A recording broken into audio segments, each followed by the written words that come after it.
नमस्कार साथियों, आप सबका पुनः स्वागत है श्रद्धा एस्ट्रो ज्योतिष में। आज हम लोग कवर करने वाले हैं मिथुन लगन की कुंडली में यदि शुक्र नवम भाव में बैठे हैं तो क्या फल है। हम ये भी कह सकते हैं मिथुन लगन की कुंडली में कुंभ राशि का शुक्र किस प्रकार का फल देता है। इससे पहले हम लोगों ने चैनल में सूर्य से लेकर बृहस्पति तक की कंप्लीट वीडियो रिकॉर्डिंग अपलोड कर दी है। कोई भी व्यक्ति भृगु सरल पद्धति को आधार बनाकर ज्योतिष को सीखना चाहता है, हमारे चैनल को सब्सक्राइब कर सकता है। हम जल्दी ही सूर्य से लेकर राहु केतु तक 9 के 9 ग्रहों का 12 अलग अलग लग्न की 12 अलग अलग राशियों फल को अपलोड करने वाले हैं। इस अपलोडेशन को टाइमली पाने के लिए बेल आइकन दबाएं ताकि आपको सारा अपलोडेशन टाइमली मिल सके। मेरा नाम है सनत कुमार वाजपेयी। 15 सालों का अनुभव मुझे साइंस एंड एस्ट्रोलॉजी में।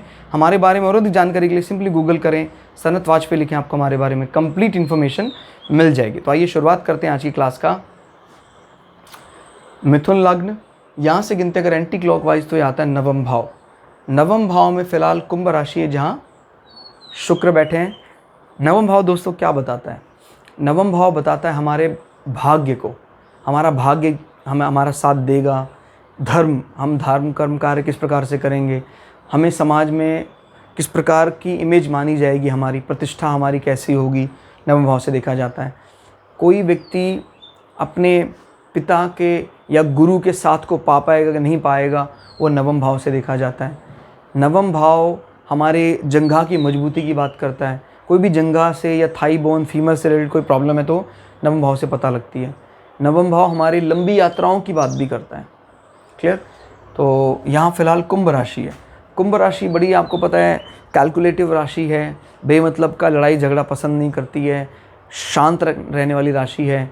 तो इन जातक के जो पिता हैं वो भी बड़े कैलकुलेटिव हैं, बेमतलब के विवाद से बचने वाले हैं। कुंभ राशि को कई दफ़ा हम कर्क राशि की तरह भी मान लेते हैं, यानी उनके हंसमुख स्वभाव के कारण।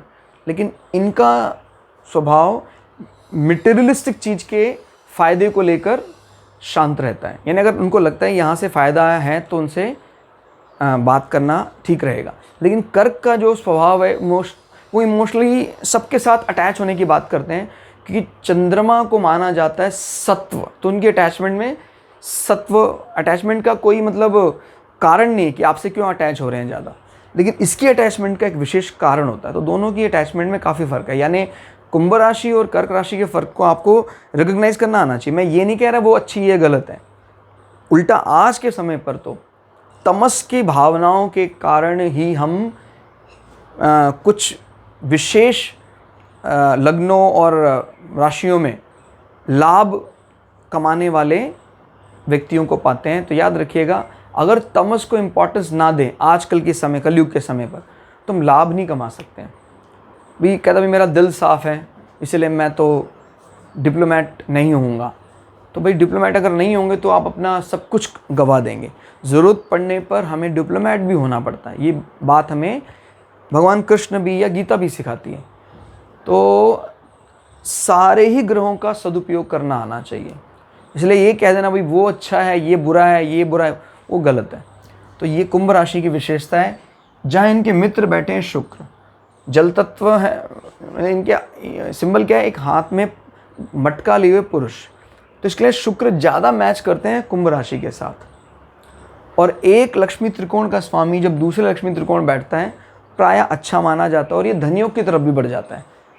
बस अब इसको क्या करना है, आइदर शनि को यहाँ बिठा दें या शनि वहाँ बैठ जाए। अगर शनि यहाँ बैठ जाता है तो प्रबल धनयोग बन जाएगा। क्यों? शनि यहाँ उच्च के हो जाते हैं और शुक्र का घर है और शुक्र ऑलरेडी शनि के घर में बैठे हुए हैं। तो ये परिवर्तन योग से प्रबल धनयोग बनाएंगे। क्लियर? और जब विद्या लक्ष्मी और भाग्य लक्ष्मी से धनयोग बनता है तो फिर कहना ही क्या। ठीक है? और शुक्र अगर धनयोग की तरफ नहीं भी बढ़ रहे हैं तभी भी यहाँ पर आपके पिता को ना सिर्फ बोलने में शनि की तरह लाभ दृष्टि देखते हैं, सबसे मिलकर चलते हैं, श्रम और रोजगार मंत्रालय की तरह कर्मठ भी हैं, और शुक्र की तरह पोलाइट, बांधने वाले, जल तत्व, उनकी वाणी में जल तत्व छलकता है, अटैचमेंट, इमोशनल। क्लियर होगा? ये शुक्र के गुण हैं। यहाँ बैठकर शुक्र अपनी 7वीं दृष्टि से तृतीय भाव को देखते हैं। हालांकि तृतीय भाव सिंह राशि है, और सिंह राशि से शुक्र का दूर दूर तक कोई अटैचमेंट नहीं है, एकदम शुष्क राशि है।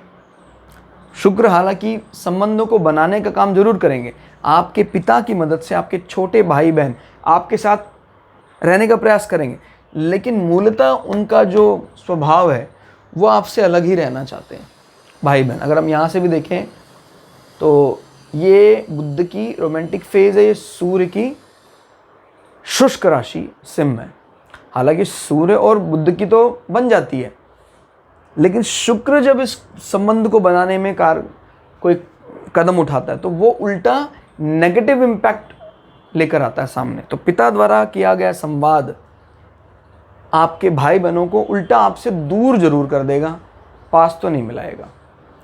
जैसे सूर्य स्वग्रही हैं अगर, या बुध आदित्य योग में आ जाते हैं यहाँ पर, तो फिर आपके तो संबंध बने रहेंगे भाई बहनों के साथ, लेकिन पिता के संबंध आपके छोटे भाई बहनों के साथ अच्छे नहीं होंगे। क्लियर हो गया। और शुक्र को लॉर्डशिप यहाँ की मिली है, तो जब आपके विद्या का स्वामी आपके पिता या भाग्य स्थान में बैठता है तो ऐसे लोग हायर डिग्री करते हैं, तभी उनकी एजुकेशन का सही फ़ायदा मिलता है। पीएचडी वगैरह करते हैं तो फ़ायदा ज़रूर मिलता है। और शुक्र संबंधी विषयों पर कोई बैंकिंग रिलेटेड इस प्रकार के एक्स्ट्रा एड ऑन करते हैं ये लोग अपनी शिक्षा में, तो फ़ायदा होता है। यानी चीज़ों को इकट्ठा करने वाले कोई कलेक्टर्स होते हैं जैसे, उस प्रकार की चीज़ों में पीएचडी करने का इनका बनता है। और शुक्र आपको पता है एक्सपोज, मास कम्युनिकेशन और फिल्म इंडस्ट्री, इस प्रकार की चीज़ों पर शुक्र को महारत है। अपने से 1 2 3 4 5 जब कभी भी आपकी संतान के संतान पक्ष को देखना हो तो नवम भाव से देखते हैं। तो इसका स्वामी शुक्र यहाँ बैठा है, तो आपकी संतान के एजुकेशन को भी वहीं से देखा जाएगा, और आपकी संतान के हिसाब से बड़ा मजबूत भाव दिखाई देता है। क्लियर हो गया। फिर हम देखते हैं 12वें भाव का स्वामी नवम भाव में बैठा हुआ है। तो यहाँ से अगर गिने हम 7 8 9 10, तो विदेश में रहने वाले व्यक्ति, आपसे संबंधित या गुप्त शत्रु, उनसे संबंधित कोई भी विषय का सामाजिक यश, प्रतिष्ठा, विदेश में रहने वाली किसी भी विषय से जो आपको यश मिलेगा वो आपको नवम भाव से पता लगेगा। इसका स्वामी यहाँ पर बैठा है मजबूत स्थिति में, तो विदेश में किए गए सारे व्यय आपके मान सम्मान को बढ़ाने वाले होंगे। शुक्र बैठा है अपने से दशम होकर। क्लियर। और ये भी बताता है कि आपके विदेश में किए गए इन्वेस्टमेंट में पिता आपकी बड़ी मदद करेंगे। क्लियर हो गया। शुक्र क्योंकि जीवन में पति पत्नी के सुख को भी बताता है, तो उसका स्वामी जब पिता या गुरु के स्थान में बैठा है तो ये बात बताता है कि आपके जीवन में विवाह के लिए एक अहम भूमिका पिता ने निभाई है। पिता के कारण ही वो विवाह संपन्न हो पाया है। क्लियर होगा। अगर बृहस्पति का भी कहीं डायरेक्टली इनडायरेक्टली संबंध बन जाता है तो ये बात की पुष्टि हो जाती है कि पिता के बिना वो विवाह होना संभव नहीं था। वो बहुत भाग्यशाली हैं आपके लिए पिता, क्योंकि भाग्य स्थान में विद्या भाव का स्वामी बैठा हुआ है, तो ये बहुत प्रबल धनयोग बनाएगा अगर शनि यहाँ बैठ जाए तो। यानी पिता आपके लिए ना सिर्फ भाग्य, धन, विद्या सब कुछ दिलाने वाले होंगे। तो दोस्तों ये था शुक्र का नवम भाव में फल। कैसा लगा आपको ज़रूर बताइए कमेंट करके। मिलते हैं अगली क्लास में, तब तक के लिए जय श्री भृगु पराशरा, जय श्री शुक्राचार्य, नमस्कार।